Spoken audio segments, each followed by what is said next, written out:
সে তো নিষ্পাপ মনে করে, সে হচ্ছে নিষ্পাপ বাচ্চা, একেবারে শিশু, আর সবাই হচ্ছে পাপী। সমস্ত আর্টিস্টদেরকে তো সে অপমান করে কথা বলে, কেন বলবে? সে পরিমণিও তো কদিন আগে ইয়াস্টারডে মেবি বলে, ডে বিফোর ইয়াস্টারডে বলেছে যে সে আমার বাচ্চাকে নিয়েও কথা বলে, কেন বলবে? ঠিক না? এটা গুঞ্জন রয়েছে যে আমি নিব লিগ্যাল অ্যাকশন। ও লিগ্যাল অ্যাকশন নেওয়ার কে? ও আমাকে অপমান করেছে, ও আমাকে বাজে বাজে কথা বলেছে, এটা তো আমার নেওয়া উচিত। আমি নিব কি নিব না বা নিয়েছি কিনা সেটাও তো আপনারা জানেন না, ঠিক আছে? বিষয়টা কিন্তু ওখানেই।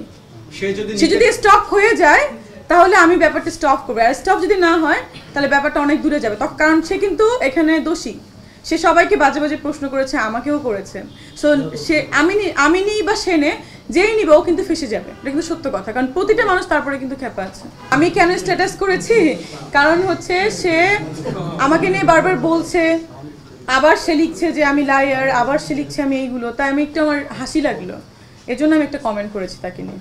এই আমার মজা লাগতেছে যে সে নিজে এখন আবার লাইমলাইটে নাম আসার জন্য সেগুলো করছে। রিলেশনের কথা আমি ভুলে গেলাম। ছোট বোন, সে আমাকে বলতে পারতো যে আমাদের একজন আর্টিস্ট আছেন মিষ্টি জান্নাত, তাকে দেখলাম সাকিবের একটা ইস্যুস নিয়ে, তো এইভাবে কিন্তু বলতে পারতো কথাটা। সে না বলে ওই যে একটা মেয়ে আছে না, এটা কোনো প্রয়োজন ছিল না। তারপরে আমি যখন তাকে জিজ্ঞাসা করলাম ওই যে একটা মেয়ে আছে না মানে কি, কিছু মানে আমার ভাই ব্রাদারকে দিয়ে জিজ্ঞাসা করলাম, সে আমাকে নিয়ে উল্টাপাল্টা কথা পাঠালো।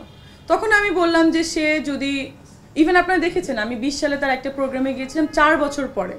আমি 24-এ মানে কয়দিন আগে একটা তার প্রোগ্রাম করেছি, কারণ সে 20 সালে আমাকে প্রচণ্ড পরিমাণে অপমান করে কথা বলেছিল। আমি তখন স্টেপ নিতে চেয়েছিলাম, বাট আমার মনে হয়েছে থাক, সে সিনিয়র আর্টিস্ট, সে তার প্রোগ্রামে এইভাবেই কথা বলে, ইটস ওকে। বাট সে কিন্তু অনেক বাজে বাজেভাবে কথা বলে। আপনারা দেখেছেন যে আমাদের প্রতিটা শিল্পীকে নিয়ে সে কীভাবে কথা বলে। শুধু তো শিল্পী না, ডিপজল ভাই একবার তার এগেনস্টে অ্যাটেম্প নিয়েছিল, মৌসুমী আপু সানি ভাইয়া তাকে মারতে গিয়েছিল, থাপ্পড় দিয়েছিল। তারপরে বাপ্পি একবার বলেছিল আপনি বেয়াদব। তারপরে আসিফ ভাই একবার পার্সোনাল রিলেশন নিয়ে বলেছিল অপু বিশ্বাস দিদি, অপু দিদিও তো একবার তার সাথে অনেক গ্যাঞ্জাম দিদির সঙ্গে। তো আমি বুঝলাম না মানে বিষয়টা কোথায়। তো যাই হোক, আমি চ্যানেলের ব্যাপারে কোনো কিছু আমার প্রয়োজনই নেই, প্রোগ্রামটা বন্ধ করারও আমার কোনো প্রয়োজন নাই, কিন্তু আমি চাই যে সে এইভাবে কথাটা না বলুক কারোর সঙ্গে। এটা কিন্তু সেলফ রেসপেক্ট নষ্ট হয় মানুষের। আপনি কি আগে জয়ের বিরুদ্ধে ব্যক্তি জয়ের বিরুদ্ধে কি আপনি কোনো অ্যাটেম্পে যাবেন কিনা, আপনি কোনো মামলা করবেন কিনা? আমি এখনো ব্যক্তি জয়ের বিরুদ্ধে মামলা করব কি করব না সেটা আমি জানি না।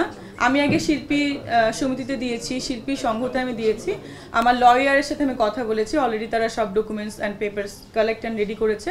সাইবার ক্রাইমে আমি কিছু কিছু মামলা করব, কারণ কিছু কিছু মানুষ আমাকে নিয়ে বাজে বাজে বাজে কমেন্ট করছে, কিছু কিছু নায়িকা আছে, কিছু কিছু মডেল আছে, কিছু কিছু প্রমোটার আছে, তারা না জেনে জেনে আমাকে নিয়ে কমেন্ট করছে এবং বাজে বাজে কথা লিখছে, সেটাও আমি আসছি, এইগুলো আমি রেখেছি, এটা আমি সাইবার ক্রাইমে ডকুমেন্টস করে রেখেছি, আমি এটা মামলা করব, এটা কনফার্ম।